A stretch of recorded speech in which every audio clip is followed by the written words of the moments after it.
गीता अध्याय 15 के श्लोक 16-17 में 3 प्रभु बताए हैं।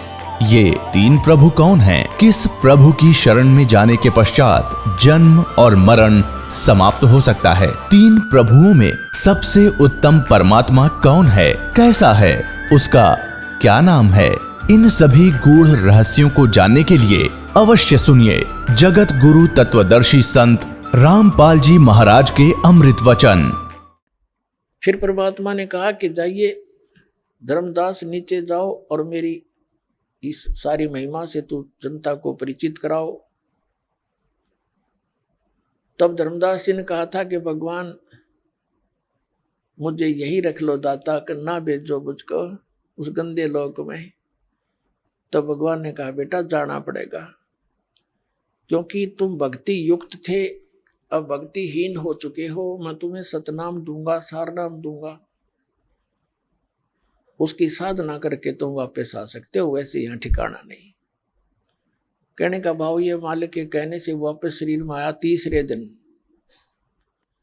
पूरे परिवार रिश्तेदार इकट्ठे हो गए, बेहोश पड़ा, सभी इलाज ट्रीटमेंट जंतर मंत्र भी करा लिए।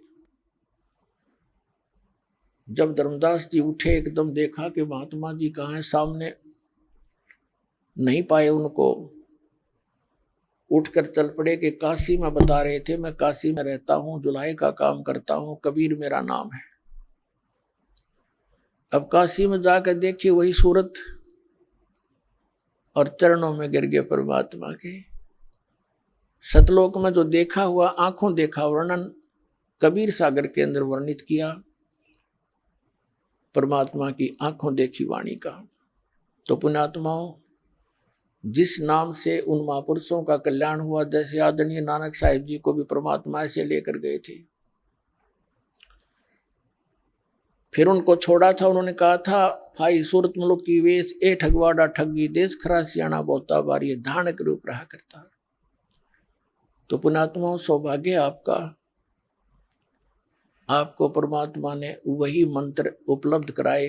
धन्य आपके माता पिता जिनसे जन्म हुआ। बोलो सतगुरुदेव।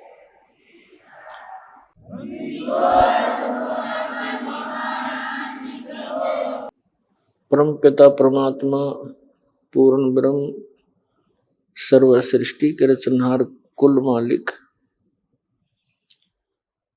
कबीर परमेश्वर जी, ये हम सभी आत्माओं के पिता हैं, जनक हैं। ये परमात्मा हमारे दुख में दुखी होते हैं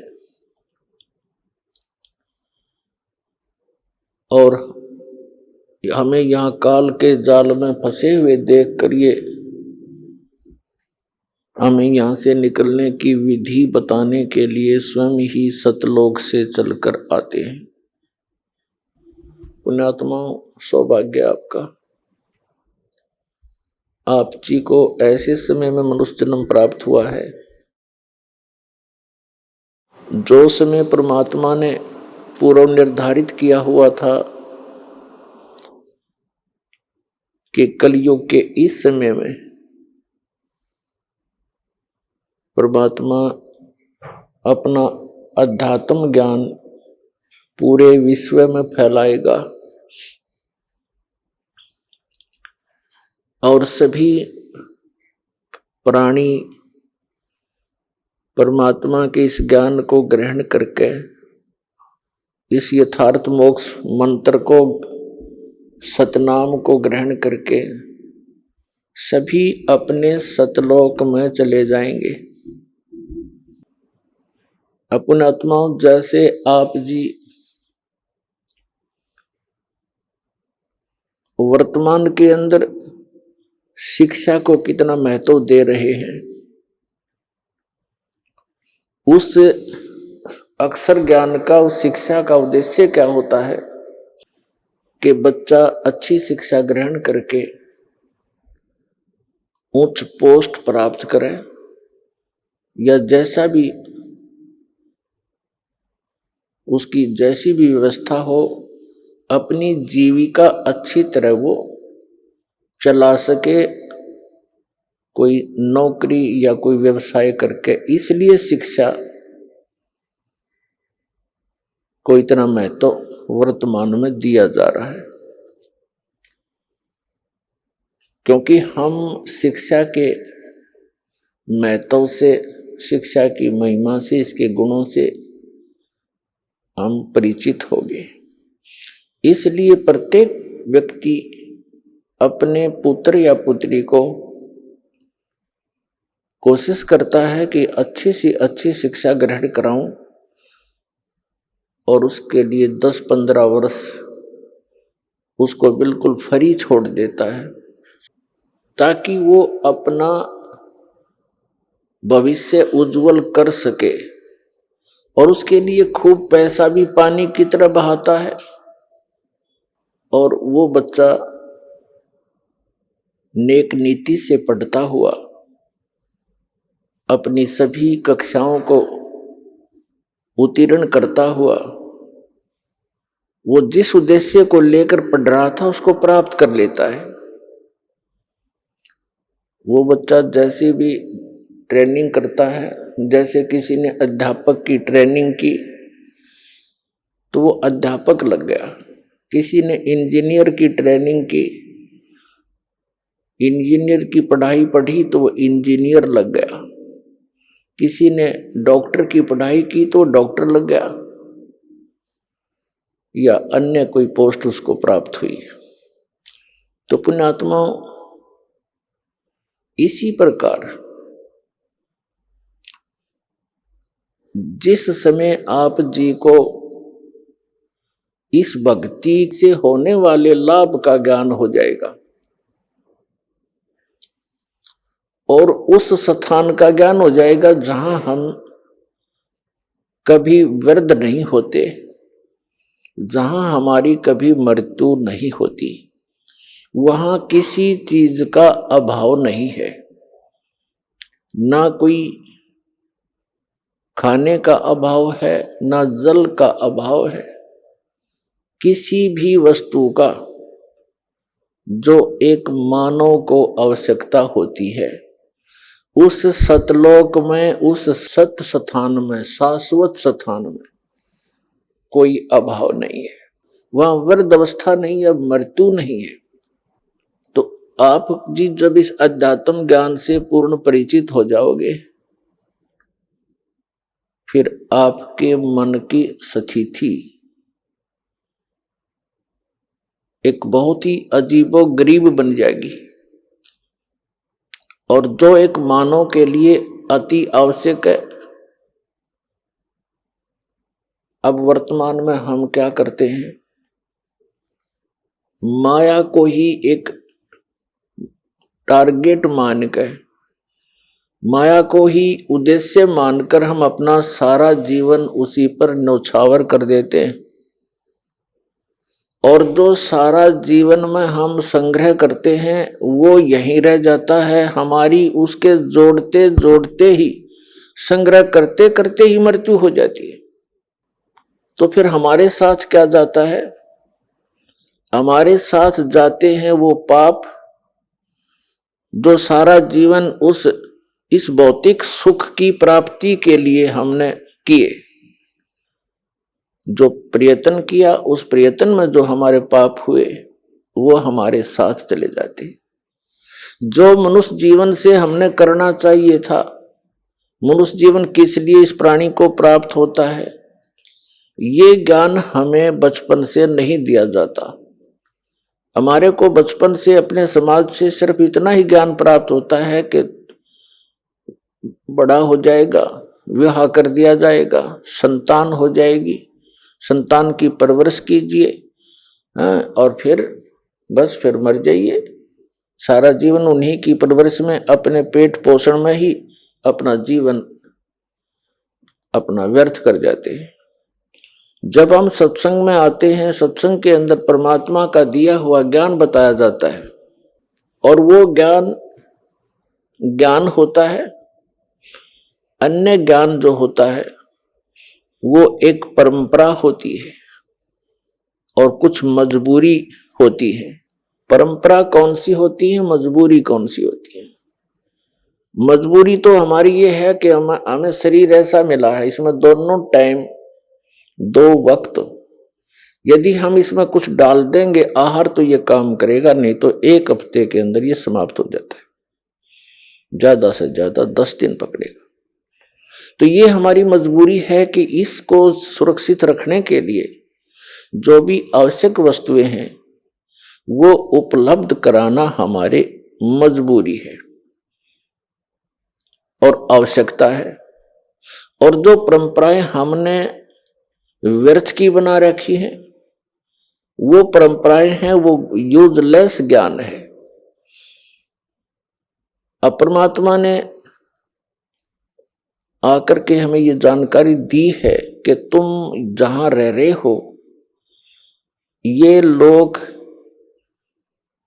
काल का लोक है,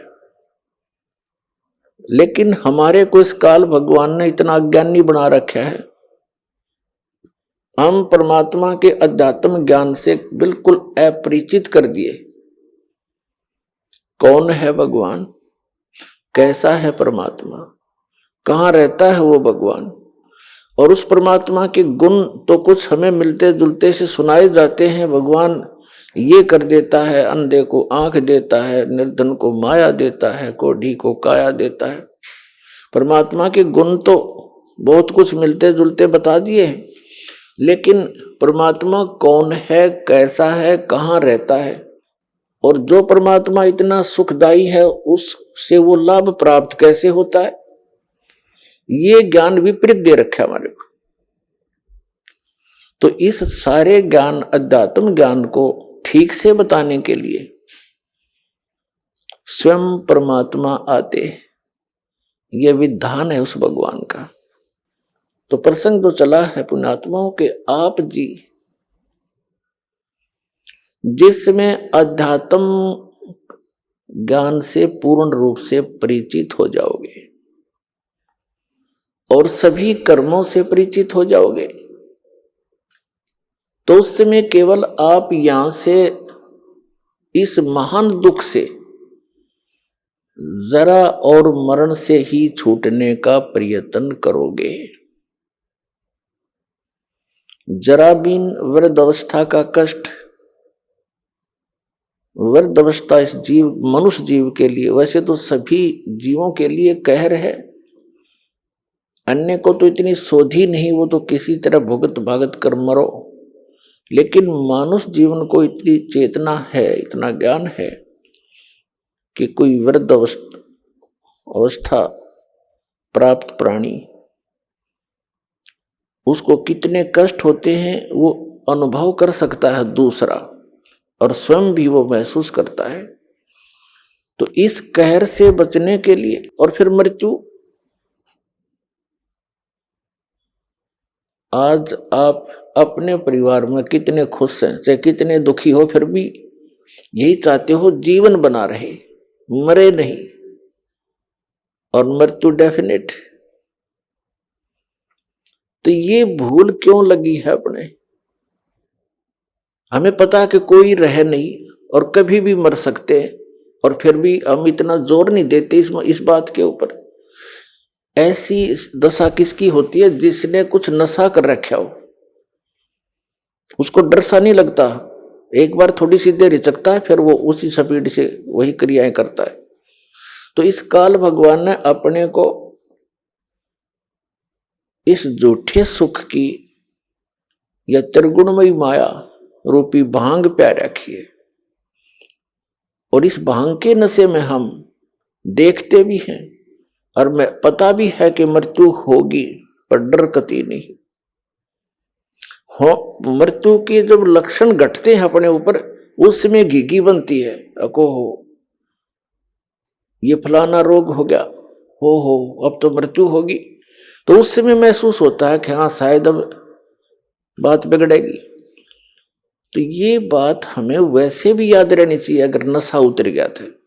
तो इस भांग के नशे को उतारने के लिए ये एंटीबायोटिक, ये सत्संग सुनाई जाती जो यह भांग की के नशे को उतार सके। कबीर ये माया अटपटी, सब गट आण अड़ी, किस किस को समझाऊं या कुए भांग पड़ी।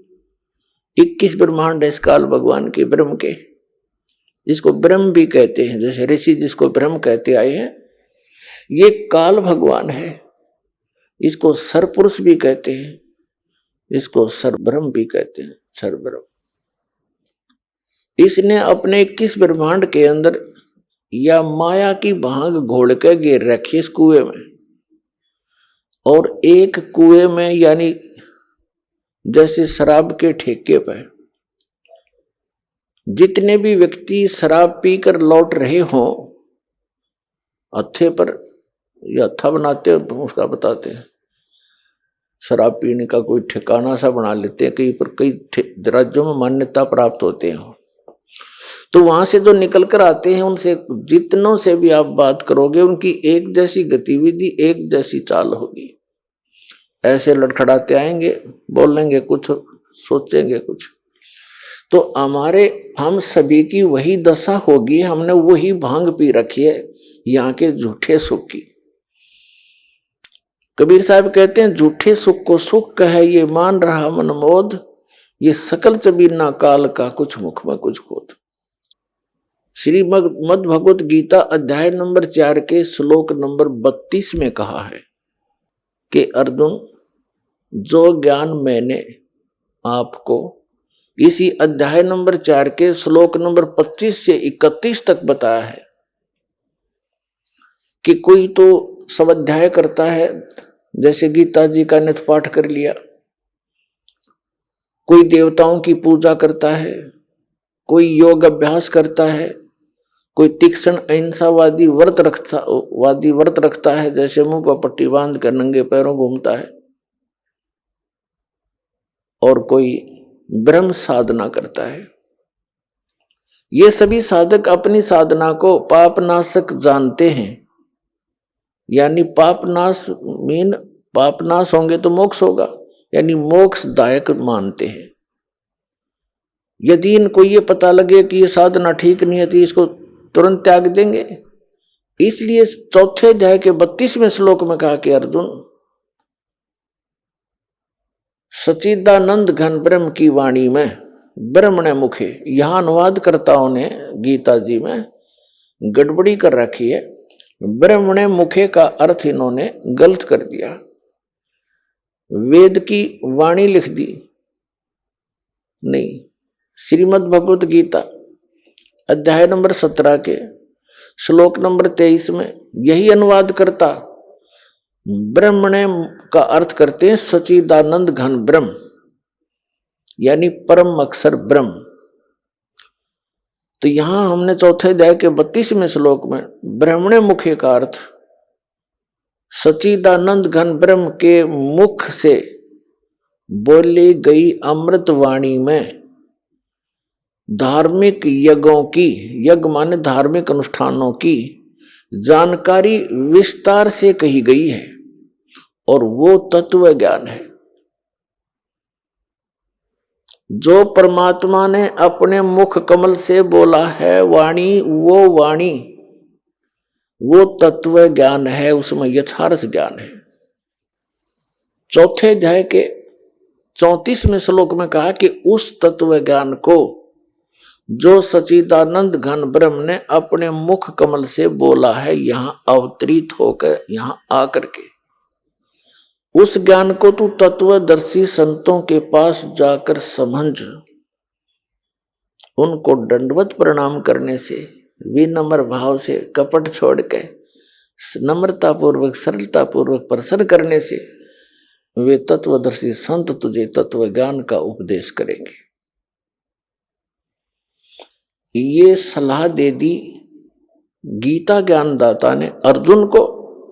इससे सिद्ध है कि गीता ज्ञानदाता संपूर्ण अध्यात्म ज्ञान से परिचित नहीं है। ऑप्शन छोड़ दिया कि वो तत्व ज्ञान तो तत्वदर्शी संत बताएंगे, और वो परमात्मा के द्वारा स्वयं आकर बोली हुई वाणी में लिपिबद्ध होता है। अपने आत्मा वैसे तो गीता अध्याय नंबर 7 के 12 से लेकर 15 में एक निर्णायक ज्ञान दिया है। गीता ज्ञानदाता कहता है कि तीनों गुणों के द्वारा जो कुछ भी हो रहा है, रजगुण ब्रह्मा से उत्पत्ति, सतगुण विष्णु से स्थिति और तमगुण शिवजी से संहार जो हो रहा, इसका निमित्त कारण मैं हूं, काल कहता है। लेकिन मैं इनमें नहीं हूं और ये मुझ में नहीं है, यानी वो इनसे भिन्न है, तीनों से, इनका पिता है। और ये निमित्त क्यों है? क्योंकि इसको श्राप लगा हुआ है 1,00,000 मानव शरीरधारी प्राणियों का नित्य मारकर आहार करने का, सूक्ष्म शरीर से गंध निकाल कर खाने का, इसको श्राप लगा हुआ। तो इसलिए इसने तीनों अपने पुत्रों से ये व्यवस्था यहां की बनवा रखी है। तो ये क्या कहता है कि ये त्रिगुण में ही मेरी माया, रजगुण ब्रह्मा, सतगुण विष्णु, तमगुण शिवजी द्वारा फैलाया गया यू जाल बड़ा खतरनाक है। और जो व्यक्ति मेरी भक्ति करते हैं यानी ब्रह्म साधना करते हैं, ये इन रजगुण ब्रह्मा, सतगुण विष्णु, तमगुण शिवजी से ऊपर के लाभ को प्राप्त करते हैं। अब 7वें अध्याय के 15वें श्लोक में गीता ज्ञानदाता कहता है कि जिनकी बुद्धि इन तीनों गुणों, इस माया त्रिगुणमयी माया के द्वारा हरी जा चुकी है, यानी जो श्री ब्रह्मा, श्री विष्णु, श्री शिवजी की भक्ति से आगे सोचते ही नहीं, इन्हीं से प्राप्त अक्षिणिक ज्ञान लाभ को प्राप्त करके प्रसन्न रहते हैं, वे राक्षस स्वभाव को धारण किए हुए मनुष्यों में नीच दूषित कर्म करने वाले मूर्ख मेरी भक्ति भी नहीं करते, मुझे नहीं भजते, यानी ब्रह्म साधना नहीं करते, वो नीचे के अन्य देवताओं की पूजा करते हैं। अब 7वें अध्याय के 16 से लेकर 18 तक मंत्र में गीता ज्ञानदाता अपनी साधना के विषय में कहता है। ये ब्रह्म है, श्री कृष्ण के अंदर बोल रहा है। श्री कृष्ण का तो केवल माउथ यूज कर रहा है स्पीकर की तरह। ये कह रहा है कि मेरी साधना भी 4 प्रकार के करते हैं। अर्थार्थी अर्थ माने संकट निवारण के लिए, अर्थार्थी तो धन लाभ के लिए, और जिज्ञासु तथा ज्ञानी, ये 4 प्रकार के करते हैं। इनमें से तीनों को स्वयं रिजेक्ट करता है, आर्थ, अर्थार्थी और जिज्ञासु को। कहते हैं जैसे आर्थ क्या है, कोई संकट आ गया शरीर पे या घर पे, उसके निवारण के लिए वो वेद मंत्रों का ही सहारा लेते हैं, अन्य कोई अनुष्ठान किसी अन्य धार्मिक पुस्तक से नहीं करते, वो ब्रह्म उपासक कहलाते। ऐसे ही धन लाभ के लिए, धार्मिक अनुष्ठान के लिए वो वेद मंत्रों का ही सहयोग लेते हैं और किसी पुस्तक का वो सहारा नहीं लेते, वो ब्रह्म उपासक है। और जिज्ञासु होता जो घर से निकला परमात्मा पाने के लिए, जैसे उनको संत गुरु मिले, उनसे ग्रहण ज्ञान को स्वयं वक्ता बन गया उसको ग्रहण करके, तो वक्ता बन जाना भी इस जीव का अपना जीवन हानि है। तो इन तीनों को रिजेक्ट कर दिया। चौथा बताया है ज्ञानी। ज्ञानी का अर्थ है जिसको ये पता लग गया कि मनुष्य जीवन केवल मोक्ष के लिए ही प्राप्त हुआ है, अन्यथा ये अन्य प्राणियों के जीवन हम देख ही रहे हैं कितने कष्ट में है। परमात्मा ने मनुष्य जीवन दिया है, इसमें कितनी सद्बुद्धि दी है, समय पर खाना खा सकते हैं, हम अपनी शरीर की रक्षा के लिए अपने वस्त्र पहन सकते हैं, प्राकृतिक आपदाओं से बचने के लिए गर्मी सर्दी से हम झोंपड़ी डाल सकते हैं, मकान बना सकते हैं। लेकिन इन सब की ये इतनी बुद्धि देने का उद्देश्य क्या था मालिक का, कि तुम भगवान भी बन सकते हो, अपना कल्याण भी करा सकते हो। अन्यथा एक योनि और बना देता जहां 84 लाख बना रखी। तो पुण्यात्मा गहनता से सोचो इन बातों को। ये बातें कहने सुन की नहीं, ये कर पाड़ने की है। अब चौथा जो ज्ञानी है उसके विषय में कहता है, ज्ञानी मुझे अच्छा लगता है। और ज्ञानी को मैं अच्छा लगता हूं क्योंकि ज्ञानी व्यक्ति, बुद्धिमान व्यक्ति को पता लग गया कि मनुष्य जीवन बार बार नहीं मिलेगा।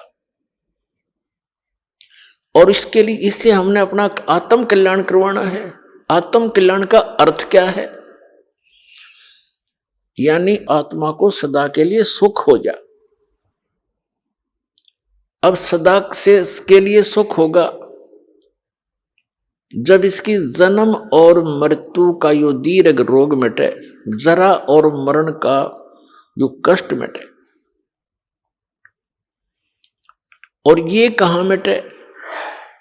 ये समाप्त होगा सतलोक में, जहां वृद्ध अवस्था नहीं होती, सदा युवा शरीर रहता है और मृत्यु नहीं होती। और ऐसा ही संसार है जैसा यहां पर है, वहां आपका परिवार होगा। जैसे यहां जुड़ते जुड़ते जुड़ गया पूरा परिवार, और ये आपका है नहीं, कब कल मृत्यु हो जाए आपकी। आपका कहाँ है ये तो भूल भुलैया कर रखी इस काल भगवान ने आपको यहां बांधे रखने के लिए। इन एक दूसरे में ममता मोह फंसा दिया और इसी झूठे सुख में हमें फंसाकर अपना उल्लू सीधा कर रहा है। अब जो प्रश्न चल रहा है कि अब मनुष्य जीवन की प्राप्ति केवल आत्म कल्याण के लिए हमें हुई है, और सुख होगा वो आत्म कल्याण होगा जब जन्म मृत्यु जरा मरण कति खत्म हो जाएगा। वो होगा सतलोक के अंदर। अपने आत्माओं, गीता जी अध्याय नंबर 7 के श्लोक नंबर 18 में कहा है गीता ज्ञानदाता ने कि ये ज्ञानी आत्मा है तो उदार, उदार माने अच्छी है, नेक आत्मा है। लेकिन इनको तत्वदर्शी संत ना मिलने के कारण ये मेरे वाली अनुत्तम अर्थात यूजलेस इस घटिया गति में ही सचित रहे।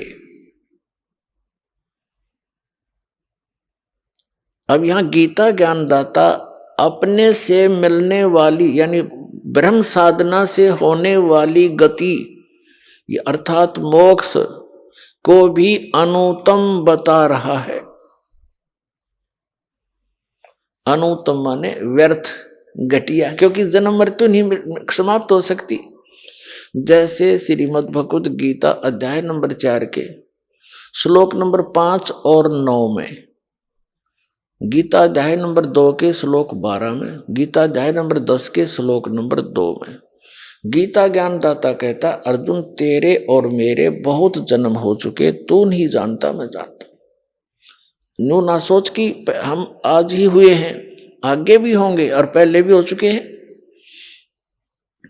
इससे सिद्ध हो गया कि गीता ज्ञानदाता ये ब्रह्म है,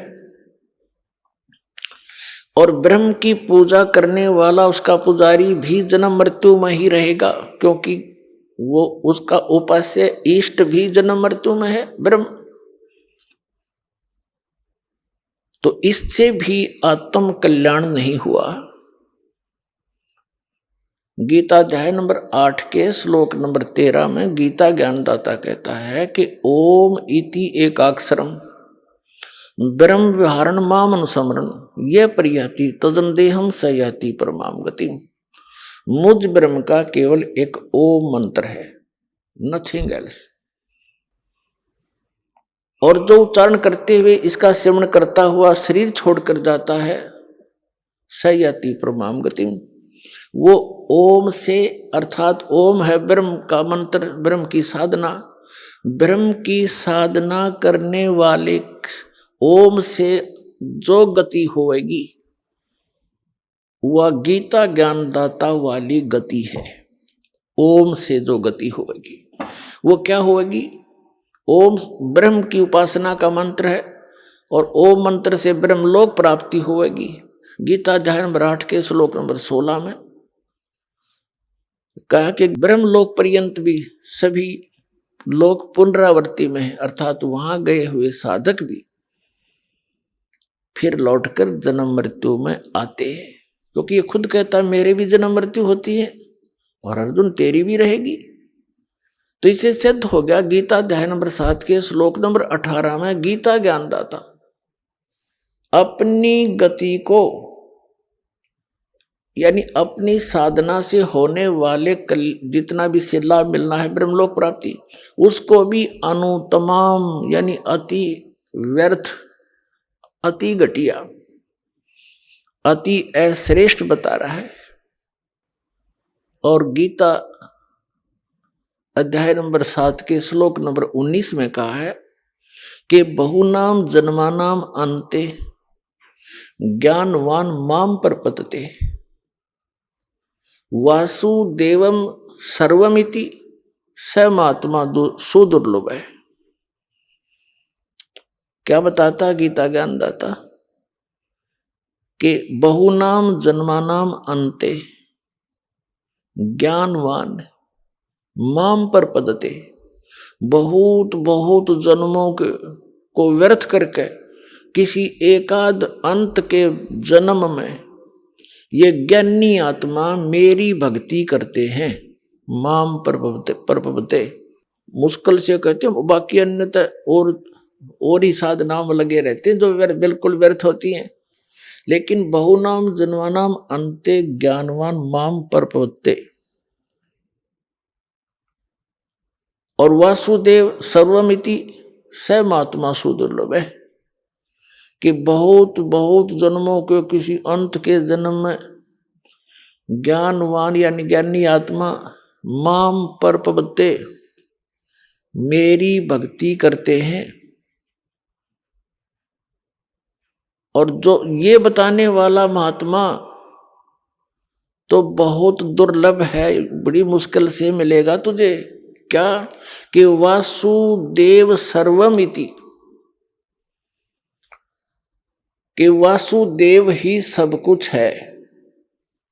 अब यहां इन गीता अनुवादकर्ताओं ने अनरस कर डाले, इन्होंने श्री कृष्ण जी को वासुदेव सिद्ध कर दिया, जबकि वासुदेव तो श्री कृष्ण जी के फादर थे। और वासुदेव नाम इन्होंने कहां से लिख रखा? वेदों से। वेदों में वासुदेव का अर्थ है वो परमात्मा जिसका सबके ऊपर कंट्रोल हो, ओवरऑल कंट्रोलर, यानी कुल का मालिक, नॉन एज वासुदेव, उसको वासुदेव कहते। अब यहां गीता ज्ञानदाता कहता है कि वासुदेवम सर्वमिति स महात्मा सुदुर्लभ है। ये बताने वाला कि वो वासुदेव ही सब कुछ है, उसी से तो पूर्ण मोक्ष होगा, उसी की भक्ति से जरा और मरण यानी वृद्धावस्था और बुढ़ापे के दुख मिटेंगे। उसके अतिरिक्त किसी को भी इष्ट रूप में पूजना नहीं चाहिए। और वो परमात्मा कौन है, कहाँ रहता है, कैसा है, उसके पाने की, वहां जाने की कौन सी विधि है, कौन सा मेथड है, तो ये जानकारी देने वाला महात्मा सुदुर्लभ है, बड़ी मुश्किल से मिलेगा।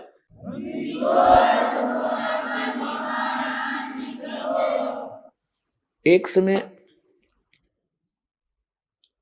आदरणीय गरीबदास साहिब जी को वो पूर्ण परमात्मा परम अक्षर ब्रह्म मिले, जिसमें आदरणीय गरीबदास साहिब जी गांव छुड़ानी, जिला झज्जर, हरियाणा वाले 10 वर्ष के बालक थे। खेतों में अपने गौवें चरा रहे थे, अपने ही खेतों में। ये किसान घर में जन्म था। श्री आदरणीय गरीबदास साहिब जी गांव छुड़ानी, जिला झज्जर में एक जाट किसान परिवार के अंदर जन्मे थे। बहुत बड़े जमींदार थे ये, 1400 एकड़ जमीन थी इनकी। और अपने ही खेतों में अपने ही गौवों को चरा रहे थे। कुछ सहयोगी और भी पाली नौकर थे, कुछ दूसरे गांव के अन्य साथी पाली भी वहां गौवें चरा रहे थे। पूर्ण परमात्मा अपने विधान अनुसार वो कबीर परमेश्वर सतपुरुष परम अक्षर ब्रह्म सतलोक से चलकर आया, जो विधान है उस परमात्मा का। और यहां आता किस उद्देश्य से? वो तत्व ज्ञान बताता है। ऋग्वेद मंडल नंबर 9 सूक्त नंबर 86 के मंत्र 26 और 27 में स्पष्ट किया है कि वो कबीर देव, कबीर साहब, कबीर परमात्मा ऊपर तीसरे मुक्ति धाम में रहता है, सतलोक में। और सतलोक के भी तीसरे फिर भी पृष्ठ में उस भाग में रहता है, एक बहुत बड़े गुम्बद में, बहुत बड़े आसन के ऊपर, सिर पर छत्र है और मुकुट पहने है, राजा के समान सिंहासन पर विराजमान है वो परमात्मा। और वहां उसका एक रोमकूप में करोड़ सूर्य मिला दे, करोड़ चंद्रमा, ऐसी शोभा है उस बालक की। लेकिन यहां जब आते हैं, अपने उस शोभा को हल्का करके, सरल करके उस स्वरूप को आते, नहीं तो एज इट इज आ जावे तो हम उसको उनको देख नहीं सकते, चरम दृष्टि देख नहीं सकती। तो अपने रूप को सरल करके यहाँ आते हैं और उन श्रेष्ठ आत्माओं को मिलते हैं जो दृढ़ भक्त होते हैं। उनको किस उद्देश्य से मिलते हैं? उनको तत्व ज्ञान से परिचित कराते हैं, उपदेश करने के उद्देश्य से वो परमात्मा सतलोक से चलकर आते हैं, सह शरीर आते हैं और अच्छी आत्माओं को मिलते हैं, फिर उनको अपने से परिचित कराते हैं, अपना ज्ञान देते। ऋग्वेद मंडल नंबर 9 सूक्त नंबर 86 के मंत्र 26 और 27 में, ऋग्वेद मंडल नंबर 9 सूक्त 82 के मंत्र 1 से 3 में, ऋग्वेद मंडल नंबर 9 सूक्त 94 के मंत्र 1 में, 94 के 1 में, ऋग्वेद मंडल नंबर 9 सूक्त 95 के मंत्र 2 में, ऋग्वेद मंडल नंबर 9 सूक्त 1 मंत्र 8 और 9 में, ऋग्वेद मंडल नंबर 9 सूक्त 20 मंत्र 1 में, ऋग्वेद मंडल नंबर 9 सूक्त 96 के मंत्र 16 से लेकर 20 तक। और भी अनेक स्थानों पर भरे पड़े हैं कबीर परमात्मा की महिमा से वेद। क्योंकि परमेश्वर ने धर्मदास साहिब जी से कहा था कि धर्मदास, ये वेद मेरा भेद है, पर मैं ना मिलूं वेदन के माही, और जौन वेद से मैं मिलूं ये वेद जानते नहीं।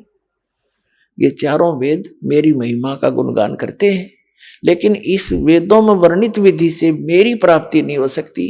मेरी प्राप्ति जिस वेद से होगी वो वेदों वर्णन नहीं है, वो वेद जानते नहीं। वो कौन सी है? जो गीता जी अध्याय नंबर 4 के श्लोक नंबर 32 में कहा है कि वो सच्चिदानंद घन ब्रह्म की वाणी में वो कंप्लीट ज्ञान है भगवान के पाने का, और सभी धार्मिक यज्ञों की यथार्थ जानकारी है। तो वो परमात्मा उस विधान अनुसार अच्छी आत्मा आदरणीय गरीबदास साहिब जी उस नेक आत्मा को मिले, सचखंड लेकर गए, सतलोक दिखाया, सब ब्रह्मांड दिखाए, जहां मालिक रहते हैं वो सतीथि दिखाई, वहां हंस कैसे रहते हैं, वहां कैसी सृष्टि है, वहां सदाबहार वृक्ष है, सुंदर सुंदर पहाड़ हीरे पन्नों से जड़े हुए, यहाँ तो पत्थरों के पहाड़, वहां हीरे पन्नों के जुहारातों के पहाड़ हैं, और किसी चीज का अभाव नहीं, वहां कोई पदार्थ खराब नहीं होता। जैसे गंगा जैसी दरिया, वहां पर अमृत सरोवर भरे पड़े हैं। गंगा जो जल है, गंगा दरिया, ये जल वहां से आया सतलोक से। एक एग्जाम्पल दिया दाता ने कि मेरे बच्चे पहचान सके सच्चाई को, कोई ये यदि ये गंगा जल ना होता यहाँ पर, तो ये उदाहरण नहीं दे सकते थे, कि बता नहीं सकते थे हम कि वहां पर ऐसे पदार्थ है जो कभी खराब नहीं होते हैं। अरे ये इसे खराब लोक में भी खराब ना होता गंगा का जल, और वो तो बहुत बेस्ट वातावरण है, बहुत सुंदर एटमॉस्फेयर है वहाँ का। तो दूध दही और इनके भंडार भरे रहते हैं वहाँ पर, बहुत बड़े बड़े सरोवर हैं, वो कभी पदार्थ खराब नहीं होते, अमृत सरोवर हैं। और सदाबहार वृक्ष से बहुत बड़े बड़े आपके मकान खाली पड़े जहाँ से तुम आए थे, ये सत्य कर मान लेना।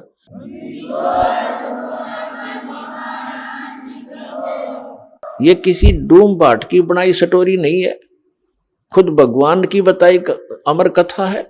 और जिन महापुरुषों ने सचखंड और सतलोक को देखा और आंखों देखा वर्णन उन महापुरुषों ने किया, और ये दास पर जाकर रखी मालिक थे। तो ये सत्य कर मान लेना, जो दास शब्द बोलेगा सारी साची होंगे। अभी तक सब बकवास कर रखी इन संतों ने।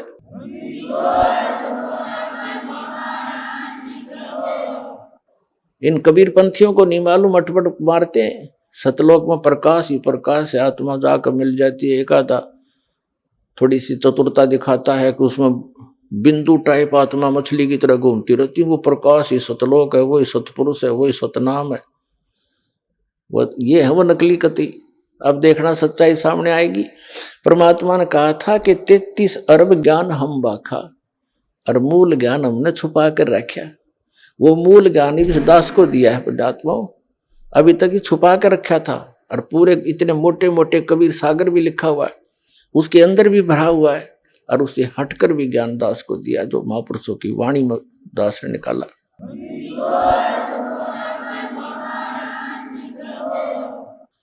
तो जो प्रसंग हम चल कर रहे थे कि बहुनाम जन्मानाम अंते ज्ञानवान माम प्रपद्ये वासुदेवम सर्वमिति स महात्मा सुदुर्लभ है। इस प्रसंग को बताते हैं। जब परमात्मा वहां आए, गरीबदास जी को मिले, तो पालियों ने कहा था कि महाराज भोजन पालो। कबीर परमेश्वर एक साधु के रूप में थे, वो परम अक्षर ब्रह्म जिंदा महात्मा के रूप में। महाराज ने, परमात्मा ने कहा था कि भाई मैं भोजन नहीं खाता, अपने गांव से छक के आया हूं, सतलोक से। तो उन्होंने हट किया था कि जी दूध तो पीना पड़ेगा, हम अतिथि को ऐसे जाने नहीं देंगे। तो परमेश्वर ने कहा था भाई मैं कुंवारी गाय का दूध पिया करूं। अगर अतिथि सत्कार करना चाहते हो तो कुंवारी गाय का दूध पिया करूं, मैं पिला दो। तो बड़े बड़े पाली थे 50-40 साल के, वो कहने लगे बाबा जी तेरी नीत को ना दूध पीने की, बकवाद करते हो आप, तो मजाक करते हो हमारा। गरीबदास जी 10 वर्ष के बालक थे, उनकी एक प्रिय बछिया थी गाय कुंवारी, उसको पकड़ लाए और कहने लगे महाराज जी दूध कैसे देगी, बच्चा तो है नहीं, इसको जन्म तो इसे माँ तो बनी नहीं है। तब कबीर साहब ने कहा कि कोई पात्र है तुम्हारे पास जिसमें दूध निकाल लाएंगे। गरीबदास जी लाए एक 5-6 किलो का वो मटका है, छोटा सा गड़ा बरोला, और कहा इसके नीचे रख दे भाई, साफ कर रखा है, अकांत जी साफ कर रखे, इसके सतन के नीचे कर। गरीबदास जी बालक थे, पकड़ कर बैठ गए। न्यू अब देखेंगे बाबा जी दूध कैसे निकालेगा। परमात्मा ने थपकी मारी बछिया के, लंबे लंबे सतन हो गए और धार चल पड़ी दूध की, और पात्र भर के बंद हो गया। अब वो कबीर साहब को दे दिया, अगले बाबा जी पी लो आप। महाराज जी आधा गरीब कबीर परमेश्वर जी ने पी लिया, से कुछ पी लिया, फिर से छोड़ दिया, अगले बच्चों पी लो, ये अमृत है, यहाँ का नहीं है, ये सतलोक से आया है मेरे गांव तक। इब और पाली थे, वो तो उठकर चले गए, कहने लगे तू पता नहीं किस जाति का है, और फिर तने क्या बेरा जादू जंतर करके गोछिया कुंवारी बछिया से दूध निकाल दिया, हम ना पीवा तेरे जादू जंत्र के दूध को। वो तो उठकर चले गए, वहां से स्थान छोड़ गए जहां वो बैठे थे, एक जंडी के नीचे, वो जंडी स्थान वृक्ष को ही छोड़कर चले गए, दूर जा बैठे। अब गरीबदास जी महाराज वो नेक आत्मा, वो श्रेष्ठ आत्मा जिसके लिए मालिक आए थे, वो बोला ला महाराज जी आपका ये जूठा दूध कद कद मिला, हमने गट गट पी गए, जितना पीना था बाकी रख दिया। अब फिर परमात्मा ने उनको समझाया बेटा तुम यहाँ के रहने वाले नहीं हो, पूरी सारी ऊपर की जानकारी दी। तब गरीबदास जी ने कहा महाराज ये ज्ञान तो अब आज तक किसी ने बताया नहीं हमारे को। वो स्थान कैसा, जैसे बच्चे की जिज्ञासा बन जाती है प्रबल। तो तब परमात्मा बोले चल मैं ले चलता हूँ। शरीर वहीं रह गया, जो ओरिजिनल वस्तु को ऊपर ले गए आत्मा को। सारे ब्रह्मंडों से परिचित कराया, ब्रह्मा विष्णु महेश जी की स्थिति दिखाई, उनके लोक दिखाए, उनसे वार्ता करवाई। यहाँ के न्यायाधीश धर्मराज से मिले जा करके, और धर्मराज करबद्ध होकर के कबीर परमात्मा उस जिंदा महात्मा के सामने खड़े हो गए। तो गरीबदास साहब जी देख रहे हैं कि इस बाबा जी में तो बहुत बड़ी शक्ति, यहाँ के भगवान भी हाथ जोड़े, और यहाँ का यू बड़ा अफसर है यो भी हाथ जोड़ के खड़ा होगा, जो लेखा जोखा करता है। फिर सचखंड लेकर गए परमात्मा, काल को दिखाया कि देख बेटा यहाँ खाता है 1 लाख जीवों को भून गए, या तपस्या इसकी, और वो बैठा वो ब्रह्म सरपुरुष काल, जो कहता है मैं कभी किसी के सामने नहीं आता, अपनी योग माया से छुपा रहता हूँ। गीता जी अध्याय नंबर 7 के श्लोक नंबर 24 और 25 में। तब परमात्मा उसके सिर पे पैर रख के उस काल के गरीबदास जी महाराज को ऊपर लेके गए, 11वें द्वार में प्रवेश किया। 11वां द्वार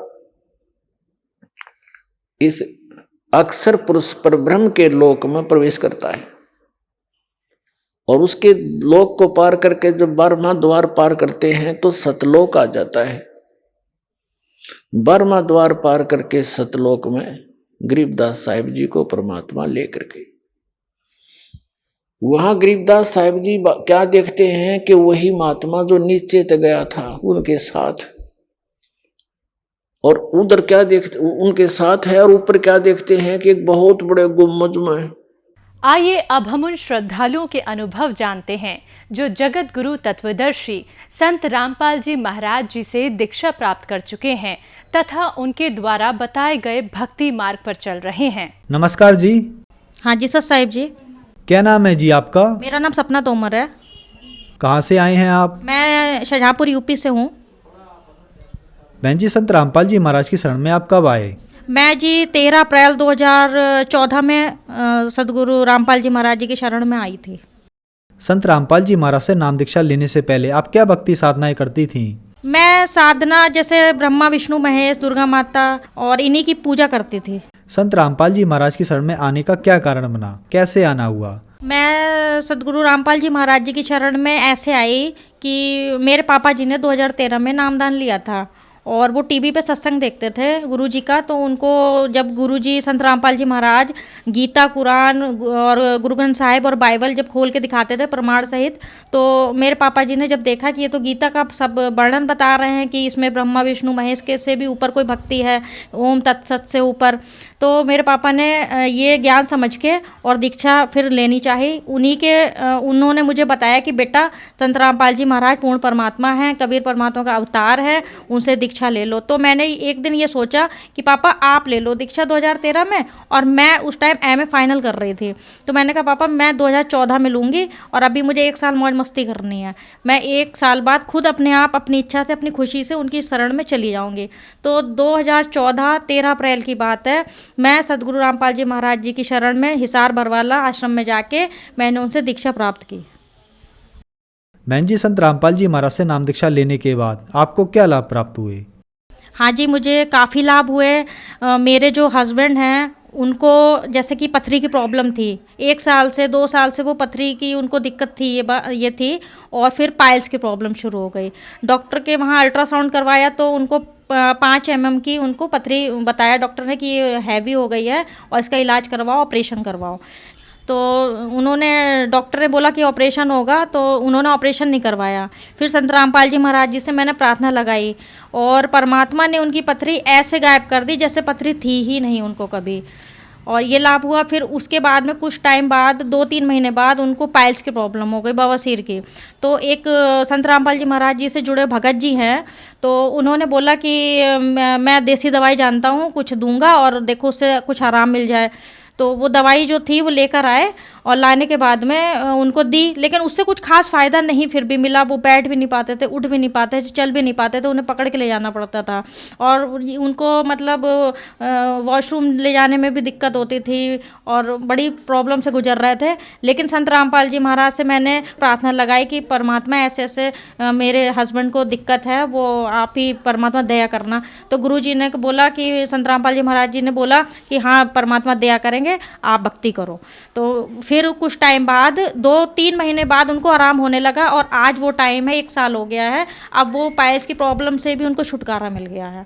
उनको छुटकारा संत रामपाल जी के महाराज का आशीर्वाद मिला, उन्होंने भक्ति करी, उनके जो मंत्र जाप थे उनमें इतनी शक्ति थी कि वो उच्चारण करने के बाद में उनको शारीरिक लाभ मिलने लगा।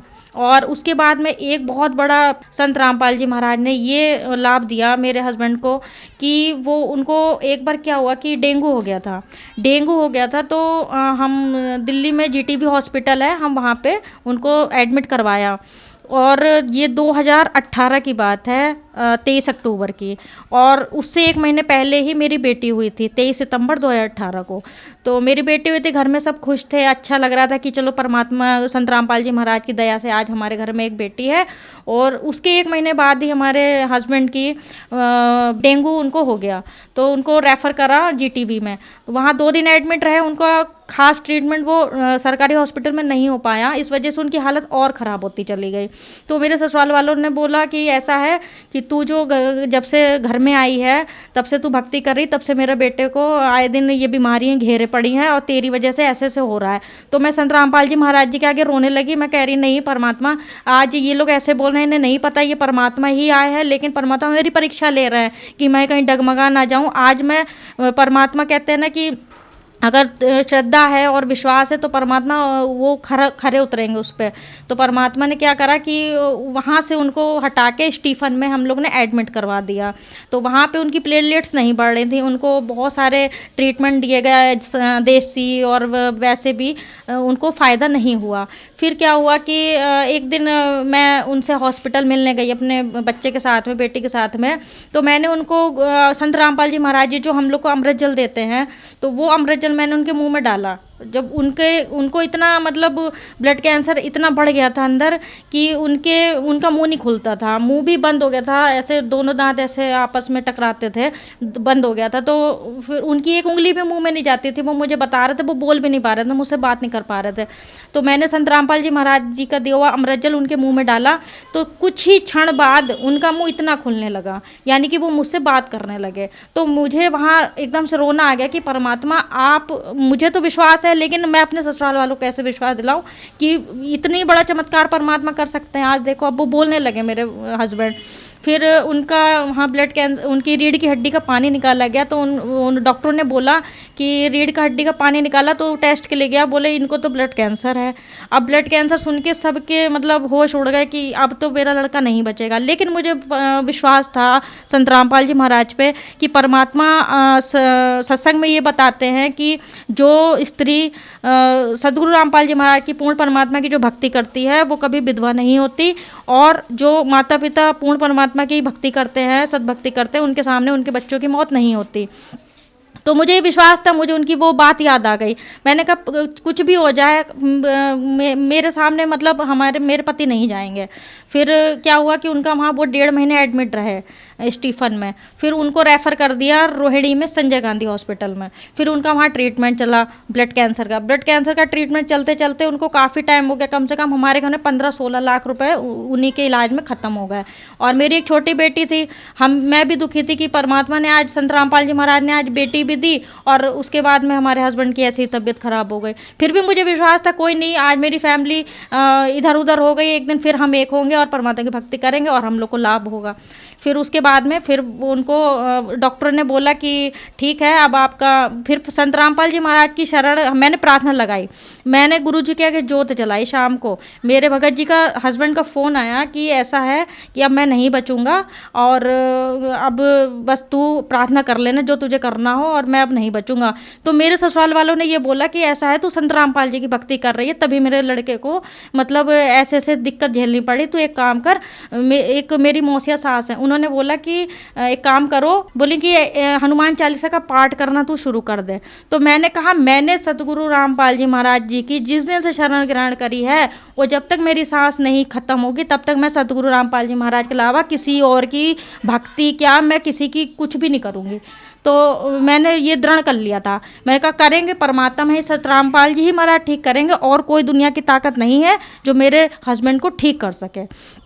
तो वो मेरे पे प्रेशर पड़ रहा था और मैं घर में अकेली पड़ गई थी, मेरा छोटा बच्चा था, तो मैं बहुत दुखी हो गई। तो मैंने गुरुजी के आगे शाम को दीपक जलाया मैंने, बच्चा मेरा गोद में था और दीपक जला के मैंने अपने बच्चे को भी दंडवत प्रणाम करवाया, मैंने भी किया। और करने के बाद में मैंने गुरुजी का परमात्मा आप अगर समर्थ हैं और परमात्मा है और मुझे इतना विश्वास है तो मेरा विश्वास मत टूटने देना। और ये लोग मुझे जो ताना मार रहे हैं आज, मतलब मुझे इतना सब कुछ कह रहे हैं, उसके बावजूद मतलब ऐसा कर देना कि इनकी बोलती बंद हो जाए।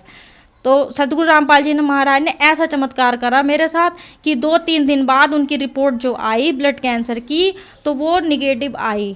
तो मैं इस चीज़ को यही कहूँगी कि परमात्मा मुझे इतना लाभ दे दिया। तो संत रामपाल जी महाराज ने इतना हमको लाभ दिया कि उनकी प्लेटलेट्स जो थी वो निगेटिव आई, वो बढ़ गई जो घटी हुई थी, और रिपोर्ट एकदम नॉर्मल आई। और आज मेरे हस्बैंड जो है एकदम स्वस्थ है, ठीक है और भक्ति कर रहे हैं। संत रामपाल जी महाराज ने ये लाभ दिया मेरे पति को कि एक दिन मेरे जो हस्बैंड थे वो अपना ट्रीटमेंट करवाने, रिपोर्ट अपनी जांच करवाने जा रहे थे हॉस्पिटल। तो रास्ते में मेट्रो में बैठे हुए थे तो उनकी जो पल्स थी, हार्ट बीट थी, वो बहुत फास्ट हो गई, 230 हो गई थी। तो एकदम से फिर मेरे पास फ़ोन आया कि मैं अब गया, अब मैं नहीं बचूंगा। तो मैंने कहा कोई बात नहीं, आप रास्ते में हो, आप परमात्मा ने जो आपको नाम दिया है, सतनाम का सुमरन करो और आप परमात्मा आपको ठीक करेंगे। तो वो जैसे तैसे वहाँ गए हॉस्पिटल। वहाँ जाके फिर उन्होंने, डॉक्टर ने बोला कि आपको ऐसे ऐसे हार्ट का ऑपरेशन होगा, आपके दिल में जो जहाँ से तरंग निकलती है तो आपकी एक जगह से नहीं 2 जगह से निकल रही है, तो वो दूसरी वाली बंद करनी पड़ेगी, वो ब्लॉक बंद करना पड़ेगा। तो भगत जी हमारे हस्बैंड ने बोला कि ठीक है, हम सोचेंगे, बताएंगे। फिर वो घर आए, डिस्कस करा, तो मैंने कहा ठीक है, जब वो कह रहे हैं तो करवा लीजिए। दिक्कत ज़्यादा थी उस टाइम। फिर वो क्या नाम, गुड़गांव मेदांता हॉस्पिटल है, फिर वहाँ पे जाके उन्होंने डॉक्टर से परामर्श ली, डिस्कस करा और फिर वो एडमिट हुए। उसके बाद में उनका हार्ट का ऑपरेशन हुआ। तो संत रामपाल जी महाराज ने मतलब उनका जो हार्ट का ऑपरेशन हुआ फिर वो ठीक हो गए। तो संत रामपाल जी महाराज ने मुझे इतने लाभ दिए कि जिसका मैं गुणगान नहीं कर सकती। हाँ, एक बात और बताऊँगी, संत रामपाल जी महाराज ने हम लोग को दोबारा जीवन दान दिया, मेरे पूरे परिवार को, मेरे पति को और मुझे, मतलब सब कुछ आज अच्छा है मेरे घर में। और एक बात और मैं कहूँगी कि जब मेरे हस्बैंड वहाँ हॉस्पिटल में थे तो उनको काल के दूत आ गए थे लेने, उनका एंड टाइम आ गया था। तो एक बार क्या हुआ कि रात का टाइम था तो उनकी पल्स ही बंद हो गई थी, चलनी, नब्ज चलनी बंद हो गई थी। तो फिर पूरे हॉस्पिटल में कोहराम मच गया कि अब मतलब बहुत परेशान हो गए और मेरे भगत जी को भी नहीं पता चला ये हुआ क्या। फिर थोड़ी देर बाद क्या हुआ, उनकी पल्स वापस आ गई। तो डॉक्टर भी अचंभे में पड़ गए, ये हुआ क्या कि एक इंसान मरने के बाद दोबारा कैसे जिंदा हो गया। तो फिर मैं जब हॉस्पिटल दोबारा गई उनसे मिलने, तो मैंने बताया वहाँ पे अपने आसपास के लोगों को कि मैं संत रामपाल जी महाराज जी की शरण में हूँ और उन्होंने ही मेरे पति को दोबारा जीवन दान दिया है और मौत के मुंह से वो निकल कर बाहर आए हैं। ये लाभ मुझे दिया। सबसे बड़ा सुख तो मुझे यही मिल गया कि मेरा पति आज ठीक है और स्वस्थ हैं। परमात्मा की दया से संत रामपाल जी महाराज की इतनी बड़ी मुझ पर कृपा हुई। मेरी मौसिया सास थी, यहाँ तक कि मेरी सासू माँ थी, वो ये कहती थी कि तू ये भक्ति कर रही, इसमें कोई दम नहीं। जैसे कहते हैं ना, एक डॉक्टर से इलाज ठीक ना हो तो दूसरे डॉक्टर से ट्रीटमेंट करवाना चाहिए। लेकिन मुझे पता था कि सारे डॉक्टर फेल हो जाएंगे, लेकिन जो अंत में जो संत रामपाल जी महाराज है ना, वो वही डॉक्टर हैं, वो वही ठीक करेंगे। इधर उधर भटकने की ज़रूरत नहीं है। तो मेरे घर में किसी को विश्वास नहीं था, लेकिन मुझे विश्वास था और आज संत रामपाल जी महाराज ने मुझे वो राह दिखाई, मेरा विश्वास अटल बनाए रखा और आज मैं बहुत ही अपने में गर्व महसूस करती हूँ कि संत रामपाल जी महाराज की शरण में हूँ और आजीवन भक्ति करूँगी। बहन जी, जो श्रद्धालु आज आपको देख रहे हैं, आप उनको क्या संदेश देना चाहेंगी? मैं भगत जी उनसे ये प्रार्थना करूँगी, ये संदेश दूंगी कि जितने भी समाज के प्राणी हैं वो इधर उधर ना भटकें। वो संत रामपाल जी महाराज स्वयं परमात्मा इस धरती पे आए हैं हिसार बरवाला में। हमारी गीता, कुरान, गुरु ग्रंथ साहिब और बाइबल वो खोल के दिखाते, प्रमाणित सहित वो शास्त्र अनुकूल भक्ति बताते हैं, साधना बताते हैं। उनकी भक्ति करिए और सांसारिक जो सुख हैं वो सारे परमात्मा संत रामपाल जी महाराज देंगे। वो उसके शास्त्र अनुकूल भक्ति बताते हैं, वो भक्ति करके अपने जीवन कल्याण करिए। संत रामपाल जी महाराज की शरण में कैसे आ सकते हैं? संत रामपाल जी महाराज जी की शरण में टीवी के माध्यम से आ सकते हैं। चैनल आता है, उसमें एक येलो रंग की पीली पट्टी आती है नीचे, उसमें नंबर ऐड होते हैं। उस नंबर पे फ़ोन करके आप ज्ञान गंगा पुस्तक मंगा सकते हैं और उसको पढ़िएगा, उसका अध्ययन करिएगा। आप ऐसे आ सकते हैं। और हर शहर में, हर ज़िले में सेंटर भी खुल चुके हैं संत रामपाल जी महाराज के, जहाँ पे नाम दान देने की सुविधा भी है। तो वहाँ पे जाके आप नाम दान ले सकते हैं और अपना कल्याण करा सकते हैं। धन्यवाद जी। सत्साई।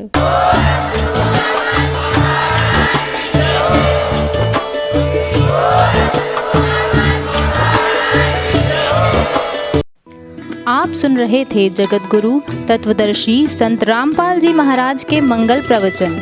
अधिक जानकारी के लिए संपर्क करें।